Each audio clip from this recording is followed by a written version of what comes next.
আসসালামু আলাইকুম। আজ একটি গুরুত্বপূর্ণ টপিকস নিয়ে হাজির হলাম।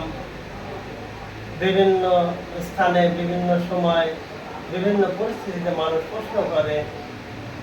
সেই প্রশ্নের এবং অনলাইনে আমাদের ইনবক্সে অনেক প্রশ্ন করেছে যে স্যার, স্বামী স্ত্রীর বয়সের পার্থক্য কেমন হওয়া উচিত। তাই আজকে আমি ভিডিও নির্মাণ করতে বাধ্য হলাম যে একজন স্বামী ও স্ত্রীর বয়সের পার্থক্য কেমন হওয়া উচিত। একদিনে যদি একটি ছেলে এবং একটি মেয়ে জন্মগ্রহণ করে, দেখা যাবে ছেলের অনুপাতে মেয়েটি দ্রুত অ্যাডাল্ট হচ্ছে। 12 বছর বয়স হলে মেয়েরা যৌবনে পদার্পণ করে এবং 18 থেকে 35 বছর বয়স পর্যন্ত মেয়েদের প্রজনন ক্ষমতা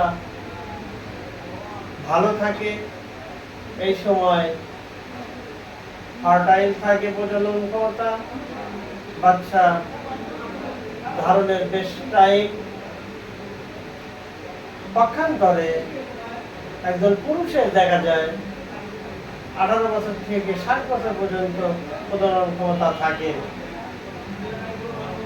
মেয়েদের চেয়ে পুরুষের প্রজনন ক্ষমতা দীর্ঘমেয়াদী।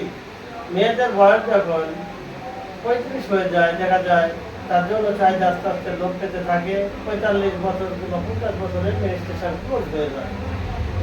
পুরুষের ক্ষেত্রে তা নয়, তারা সুক্রিয়েট স্পামের অবস্থা ভালো থাকে, 60 বছর পর্যন্ত বংশ বিস্তার করতে সক্ষম। তাই বন্ধুরা আমার, বিবাহের সময় স্বামী স্ত্রীর বয়সের পার্থক্য 4 থেকে 5 বছর হয় বেটার। এই পার্থক্যটা হলে সবচেয়ে ভালো হয়। পার্থক্য না হলেও সমস্যা নাই, তারপরেও স্বামী স্ত্রীর মধ্যে বয়সের তারতম্য 4 থেকে 5 বছর হওয়া উচিত।